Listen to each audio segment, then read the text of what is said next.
I'd like to talk to you today about American creativity. This is an important subject because it illustrates so clearly the nature of creativity in a technological sense and why America has risen to be the technological and creative leader of the free world, or of the world in general. So let's talk about what made America creative. We'll begin with some discussions of American literature because at the beginning, the American literature sought to identify what is the essence of an American. Very interesting problem that a lot of other places didn't worry about. Oh, for instance, what was a Frenchman was fairly clear. It was a person of French origin. Or what was an Englishman, or what was a Russian. But what was an American was a different thing. There was no ethnic group that were considered to be the Americans. There were Native Americans, but of course that didn't relate to the Europeans who were coming. So they struggled, these writers, early American writers, struggled to find what was the essence of an American. One thing that was obvious from the beginning is Americans were quite independent and they didn't want to be tread upon. Notice the "Don't Tread on Me" flag. That was one of the original flags of the American colonies. A very early writer, Washington Irving, attempted to define Americans in terms of stories about them.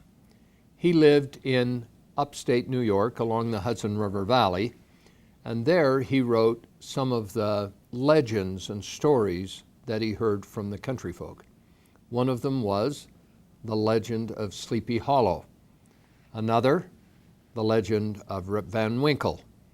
And through these stories, he developed a persona for Americans as kind of homespun, simple people, brave to a fault, but it didn't quite kick in with Europeans. They didn't quite understand Americans from the writings of Washington Irving. A little later, James Fenimore Cooper did a much better job in capturing the hearts and minds of the Europeans regarding who was an American. He defined the American in terms of a person, and he put that person in a person type, and he put that person into various American settings. For instance, in The Last of the Mohicans, the Hawkeye, who is the frontiersman, became identified with the American. He was independent, he was strong, he was fair, he loved the land, and yet he could love a woman as well. So this concept became quite readily identified with American people in general. Cooper extended that same concept through other novels. For instance, The Deerslayer and The Pilot, where he talked about a young American of that type who's on a voyage rather than out in the woods. The Europeans seem to capture this concept and agree with it. Therefore, we realize that an American persona was defined. We might ask ourselves then, what characteristics in general defined this American? What did the Europeans perceive as the type of people who lived in this country? Let me show you a couple of suggestions for what that might be. Here is a video clip defining perhaps the American character.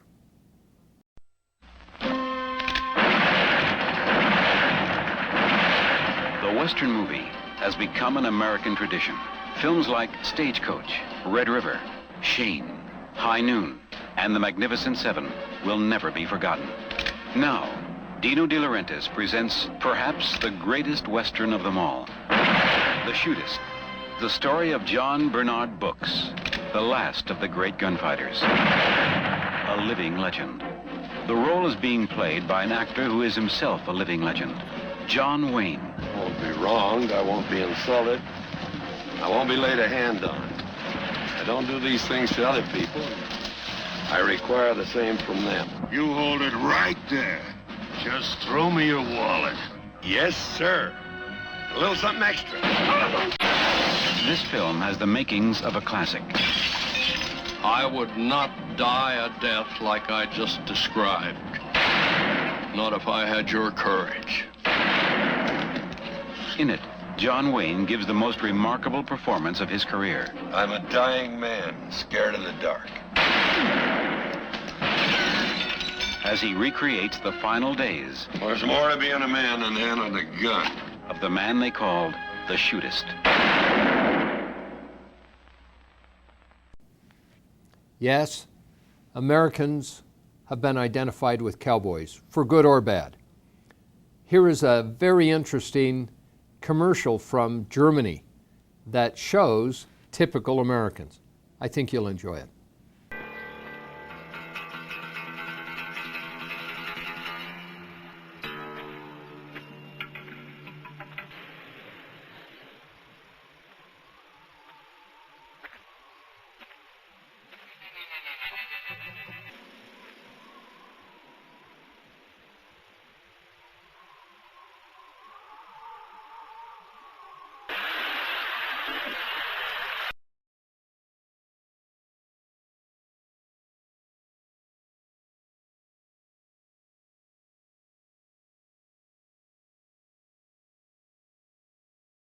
So let's ask ourselves, what concepts are embedded in the image of an American as a cowboy? Well, one of those concepts is undoubtedly the ability to exist as a lone person out on the range. So independence and individualism are very strong. There is a respect for nature and a respect for the world in general. There is a very strong sense of right and wrong, and when wrongs occur, a willingness to go after the wrong and to make it right, even if that includes violence. There is also a feeling of an attachment to those who are loyal, even to the extent of loyalty of a horse, but certainly loyalty of other men and of women. There is the concept of appreciation of wide open spaces and of a yearning for freedom. Now there's some negatives associated with cowboys as well.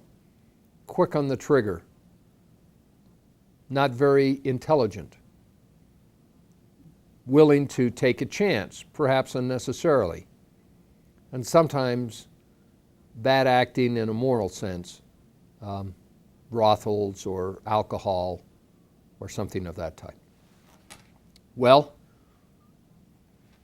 do you think the image of Americans is accurate? Some would say, pretty much.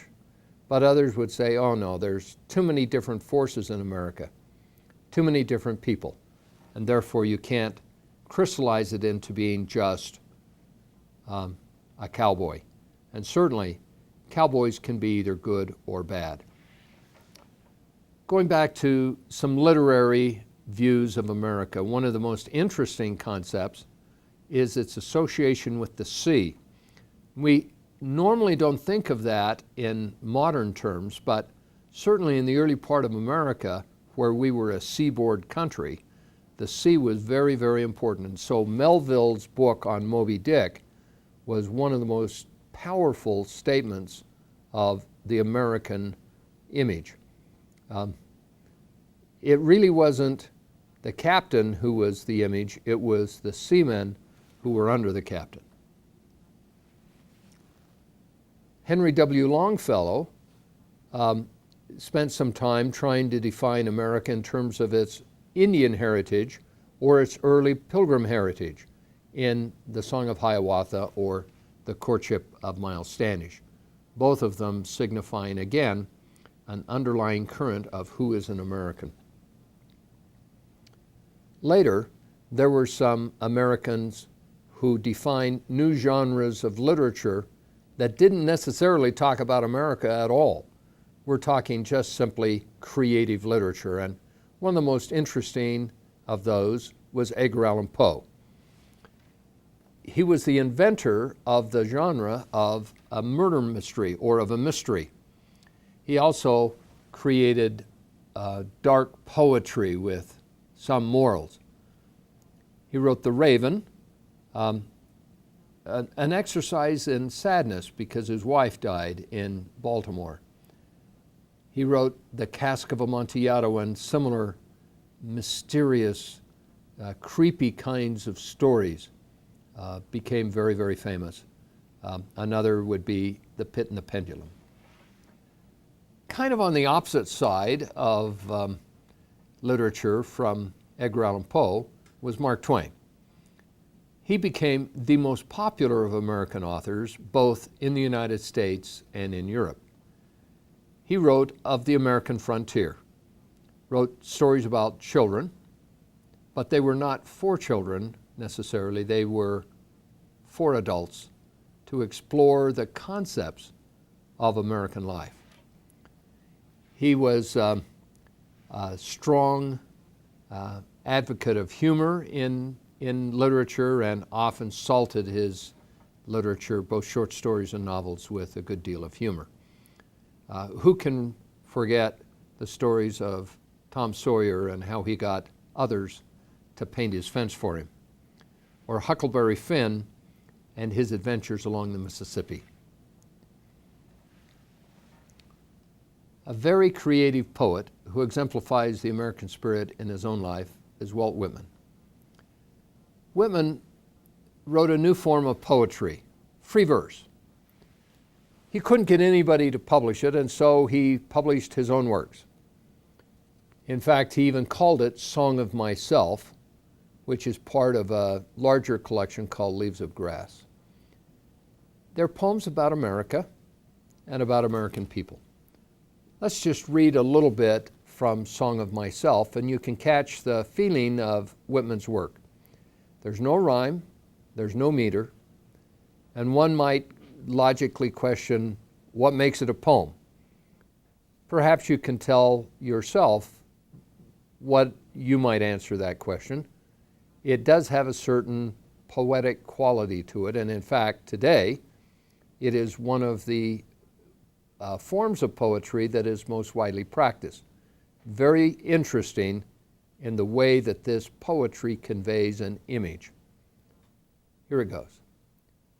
I celebrate myself and sing myself, and what I assume, you shall assume. For every atom belonging to me as good belongs to you. The spotted hawk swoops by and accuses me. He complains of my gab and my loitering. Notice the use of colloquialisms. You will hardly know who I am or what I mean, but I shall be good health to you nevertheless, and filter and fiber your blood. Well, a very interesting form of poetry, and as I mentioned, widespread today. In the early 1800s, America adopted a very interesting philosophical movement as its own. This movement was called Transcendentalism, and it was really proposed by a German philosopher named Kant. But it was adopted in America by a group that was centered in Massachusetts and then propounded throughout the entire country. That group in Massachusetts began as a group of Unitarians, and then as they became dissatisfied with Unitarian principles, they separated themselves, becoming less churchified, but nevertheless remaining spiritual. They looked at nature as a source of joy and believed that there were ways that you could get knowledge beyond just the five senses. That's the transcendental nature of their thinking, that there are things that are intuitively right that don't come to us because of our senses. In a way, this is a reaction against pure Enlightenment thinking, the pure rationality and intellectualism of the Enlightenment. People wanted to recognize information from intuition, and people wanted to recognize and legitimize emotions.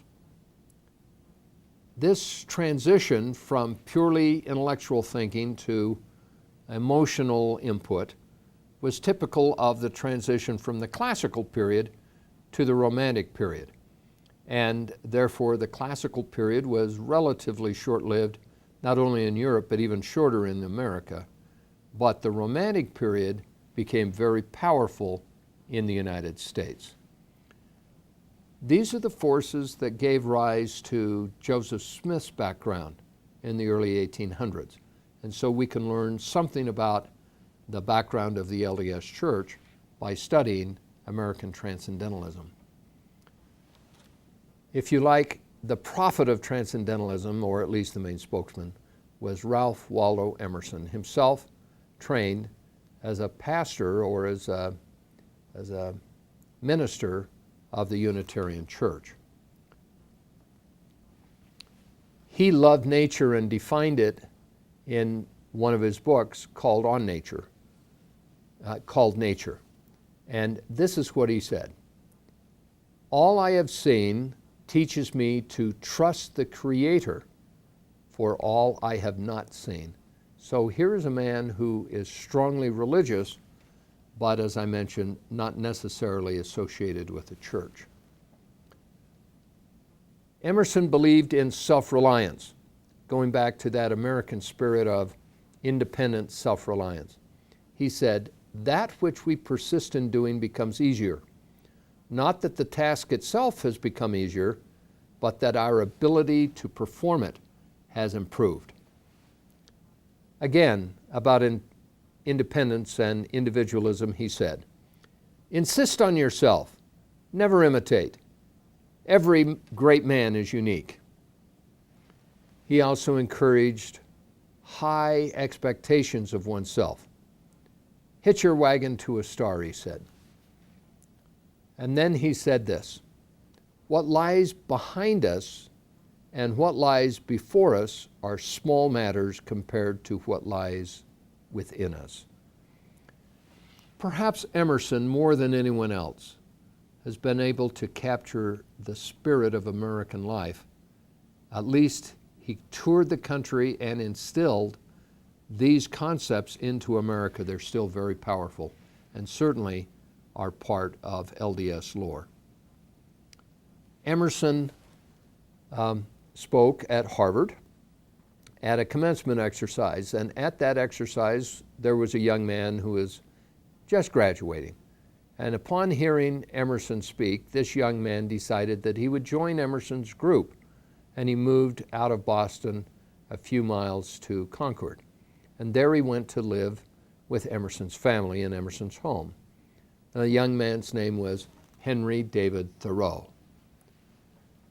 Thoreau wrote a book called On Civil Disobedience. He was against the war in Mexico, and he was against the use of funds for slavery in any way.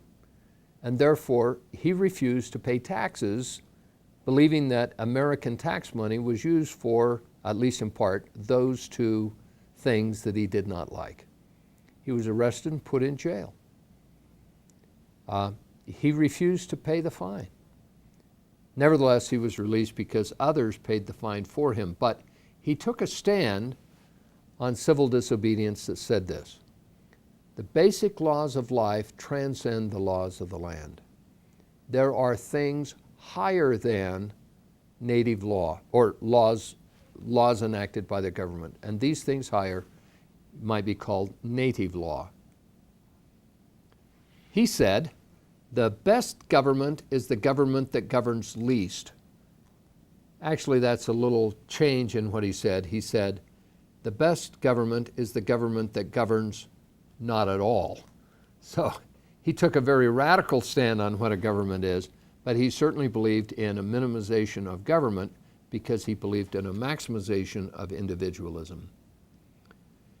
He believed that people were good, and he said, people are inherently good and their actions can be guided by conscience rather than by laws.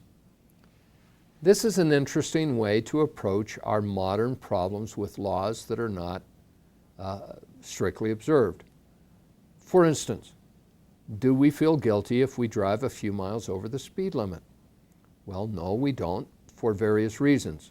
The flow of the traffic, others are doing it, whatever it is, the law is arbitrary, it is set too low. We may have a dozen reasons, but according to Thoreau, that's okay because people are inherently good and their actions can be guided by conscience rather than by laws, and the conscience is don't drive too fast for existing conditions. I'm not advocating that we should break the law, but Thoreau is certainly advocating that conscience is a higher law than the law of the land. However, what if your conscience is not accepted by many people? Then you will be punished. And Thoreau recognized that inevitably there may be punishment for what has happened, and he went to jail because of it. Thoreau's concepts served as a basis for concepts of others, such as Gandhi and Martin Luther King Jr. They also suffered imprisonment for their beliefs because they believed that those punishments were inevitable until the system could adjust itself to take care of this protest against unnatural and improper laws. Thoreau also loved nature, as did Emerson, and he wanted to commune with nature. So he experimented with an experience where he went out into nature for 2 years and lived on the banks of Walden Pond. He then wrote this experience up as a book called Walden. He condensed those 2 years to one, but it was a beautiful experience in living with nature. It's not that he was isolated. He would walk into town and he would buy things and so on, but clearly his focus during that 2-year period was in drawing closer to nature and through that finding himself. He wanted to be free from constraints of the modern world and largely succeeded. Thoreau said, "If a man does not keep pace with his companions, perhaps it is because he hears a different drummer. Let him step to the music which he hears, however measured or far away." But all people didn't agree with Thoreau. Some thought him to be a crackpot. James Russell Lowell, a professor at Harvard, said of Thoreau, "He was a transcendentalist, crackpot, and phony who insisted on flint and steel when he had a matchbox in his pocket, who thought the substitution of hooks and eyes for buttons would save the world." Pretty humorous. So we might ask ourselves this question, and it goes to the heart of what Thoreau was speaking about. Is the simple life a way to solve the problems of the world?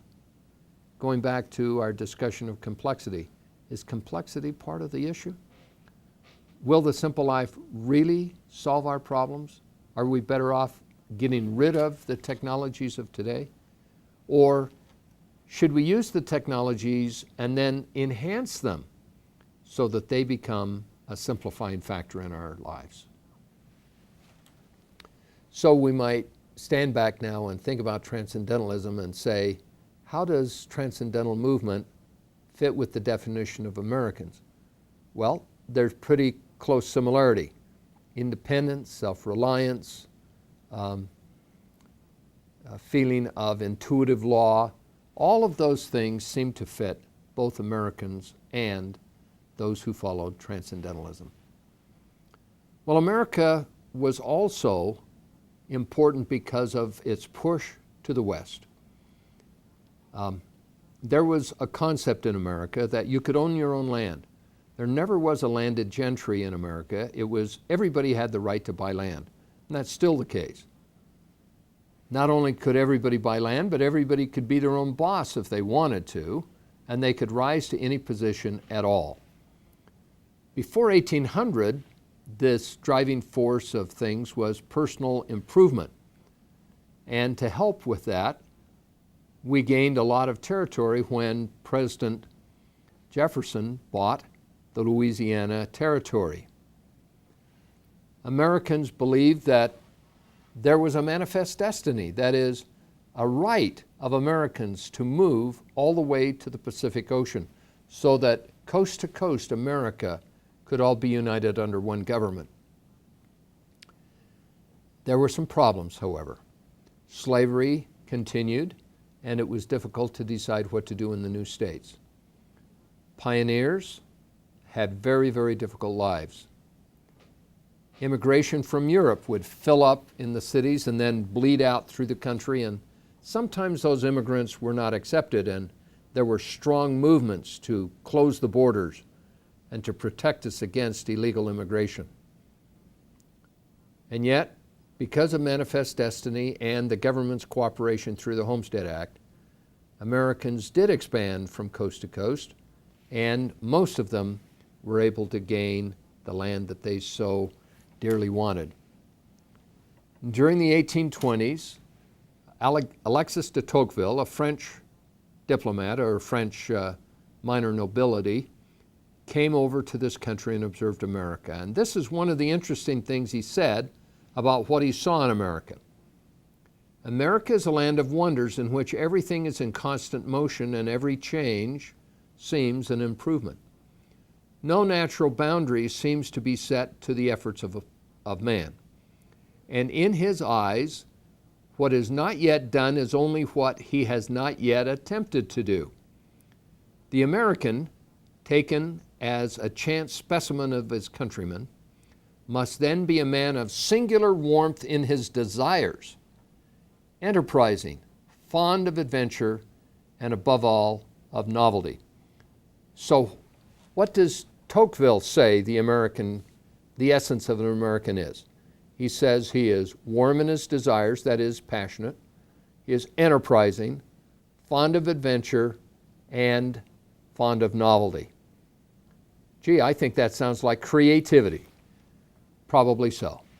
Let's talk about creativity among the Americans during the 18th and 19th century. Benjamin Franklin certainly kicked off creativity in America. He invented bifocals, invented the odometer, invented the Franklin stove, and defined what electricity was. Not only was he a great technologist and scientist, but he was a great diplomat and publisher, literary man of great renown. He was, in his day, the epitome of American ingenuity. There are some Americans who looked at the progress that was occurring in America with some reluctance and even disbelief. President Martin Van Buren is perhaps the epitome of this kind of thinking, and I'll let you decide whether I like this thinking or not. Let's read what President Van Buren said. "You are welcome to use the schoolroom to debate all proper questions in, but such things as railroads and telegraphs are impossibilities and rank infidelity. There is nothing in the Word of God about them. If God had designated that His intelligent creatures should travel at the frightful speed of 15 miles an hour, He would have foretold it through His holy prophets. It is a device of Satan to lead immortal souls down to hell." Well, I don't think Martin Van Buren was the sharpest president we've ever had, and certainly he was no friend of the Mormons. On the other hand, President Kimball had a different view of American and worldwide creative endeavor. He said, "Those tremendously useful men, those powerful and invincible men, Marconi, Edison, Orville Wright, Burbank, who sit wrapped in purple robes of creative genius, are simply men who are capable of striking reiterated blows. They are men who reach success because they subjected themselves to the fierce fires of intellectual and physical endeavor. Men never ascend to eminence by a single leap or by growth overnight.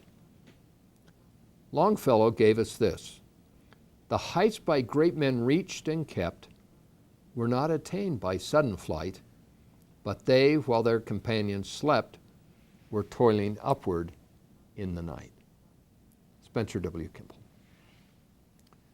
Well, what were the accomplishments and who were some of those men that accomplished these great creative feats in the 18th and 19th century? Eli Whitney. Not only did he give us the cotton gin, but perhaps an even greater contribution was an effective system for making interchangeable parts. The story is told that Eli Whitney obtained a grant from the federal government to supply rifles for the Army. They expected those rifles to be delivered over a period of time, and Whitney did not meet their expectations, that is, the Army. So he called a meeting of the Army and went to them and said, I'm developing a new system, and it's taking a little longer to develop the tooling for this system than I expected. But I've done enough that I can now show you how these rifles will be made.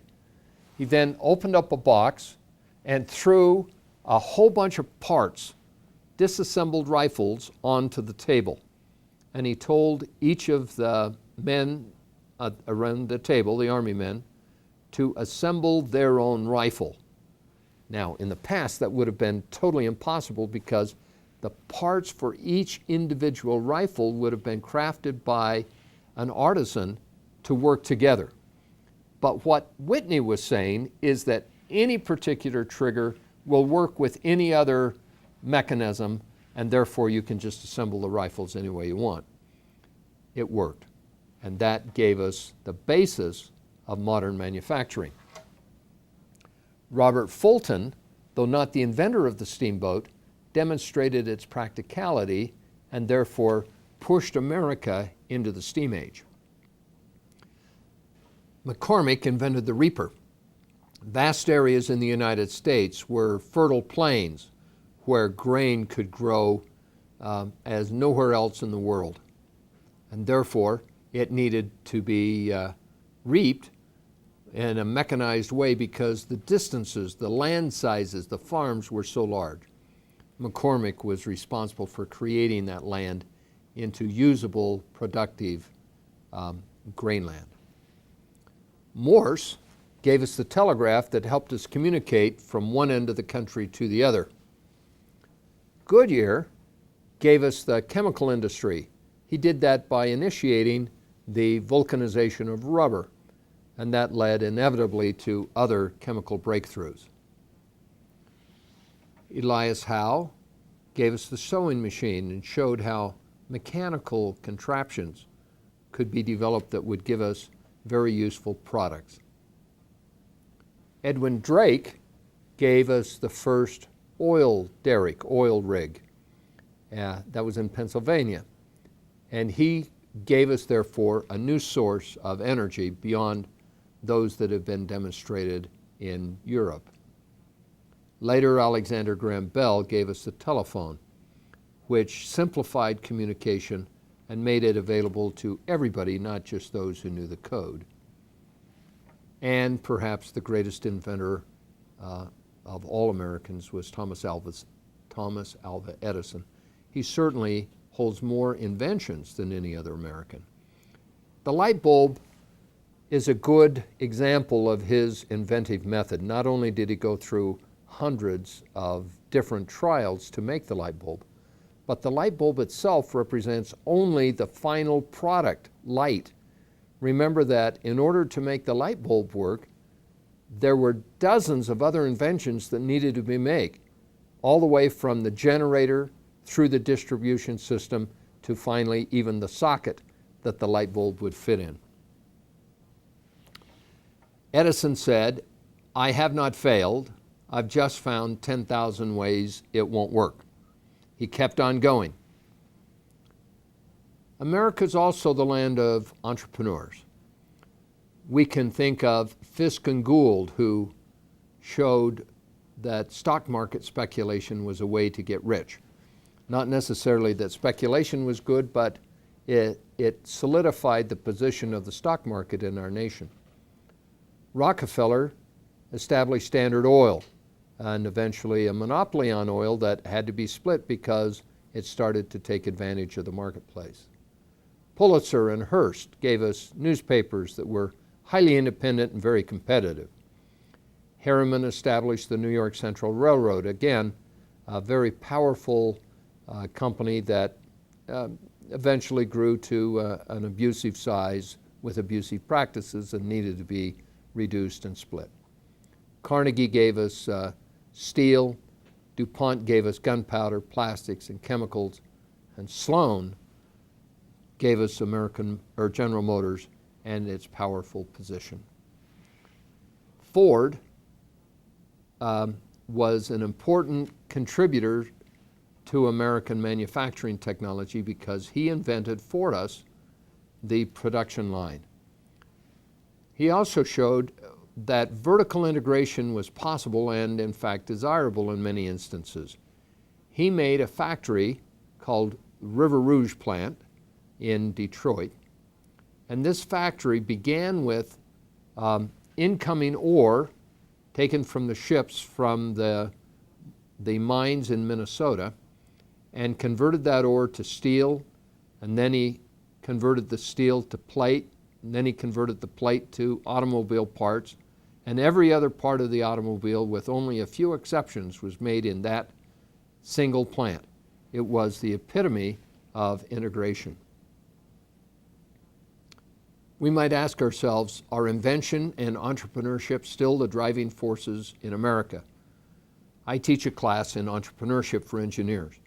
It's a very popular class, and there is a club associated with our college that has many, many members, and the club is about developing new products. Certainly from my point of view, I can see that one of the driving forces of America is entrepreneurship and invention. I think that that exemplifies the spirit of America. But we must remember that there are other unique things about America. America may be the only country that was founded on a principle rather than as an economic homeland. What was the principle? It was the principle described by Benjamin Franklin. He said, "They that give up liberty to obtain a little temporary safety deserve neither liberty or safety." Liberty is the principle. We are the land of the free. Thanks very much.